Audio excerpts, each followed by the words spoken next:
Hi. You want to learn animation? I bet you do. I bet you do, buddy. Check this out. I'm moving all over the place and stuff. Look at me move around. Look at me move around in my chair. I'm in a chair now. This video will be a rundown and explanation of my workflow.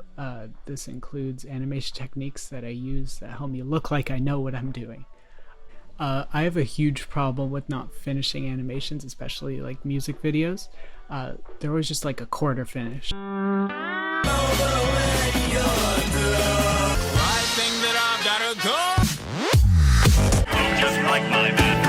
So maybe I can give some tips on how to stay motivated, because I know that can be a big stopping factor for me.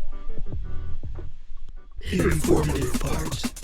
The 12 principles of animation are very helpful and a good way to make a nice looking video or animation.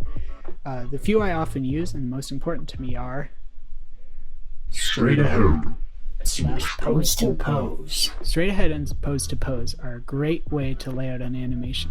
Straight ahead is good for effects and pose to pose is good for characters. Though I like to do straight ahead on characters because I feel like you can see the final result faster. It's not always great to do that, but I personally like to do it. Slow in or out. Easing.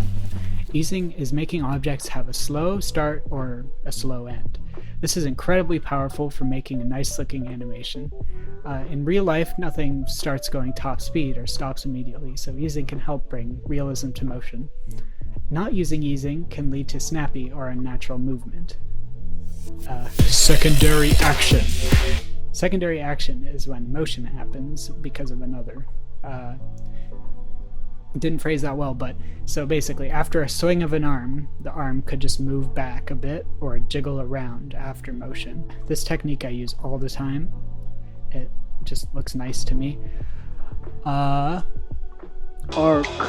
Arc is real simple. All organic things follow an arced path. So if you move your arm around and imagine a point drawn out from your hand, it follows arcs and smooth Bezier paths. Solid drawing. Solid drawing is keeping a drawing the same size and dimension during the duration of the animation. Pose to pose can really help you with keeping the drawing in proportion because you already have all your poses laid out and you just interpolate between them. You draw in between. That's what tweening is, or in-betweening.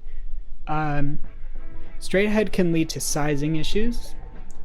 It's like if you're animating a character like I do, but I usually just rescale objects while doing straight ahead. It's fine, it's good. Like I just wing the whole thing, you know. Usually comes out okay. This last one isn't really one of the 12 principles, but you know, I still use it all the time. It's called animating on 2s and 3s. This is when you hold one drawing for 2 or 3 frames. It creates a slower look. I'll give an example right here. This is helpful for making a drawing look like it's moving minimally or like very slowly after or before a motion. Switching between animation on 1s for quick motion, then switching on 2s for slower motion can be really nice in my opinion. Cool. Good stuff. Of course, all rules could be broken. It's just helpful to know the rules before you break them. If you would like to learn more about these 12 principles, Alan Becker has made a wonderful video on the topic. Motivation tips! Take frequent breaks. Taking frequent breaks. I've noticed that when I stop doing something a little early, I'm eager to get back to it. Stopping a project and working on another task is super helpful for me. My main source of motivation is watching other people's animations. I really like to see what other people make, and it makes me want to get up and do something. Having 2 projects at once. This relates to the first tip because of taking breaks. Having 2 projects at once keeps things fresh and new for me. The projects don't have to be the same thing. I could have 1 audio project and 1 animation. I constantly switch between different media and different projects, or else I lose interest, as I always do. A flaw is that I start 2 animation projects and never finish both of them. That's all I have to offer. I hope you found this video helpful, and thank you for your time.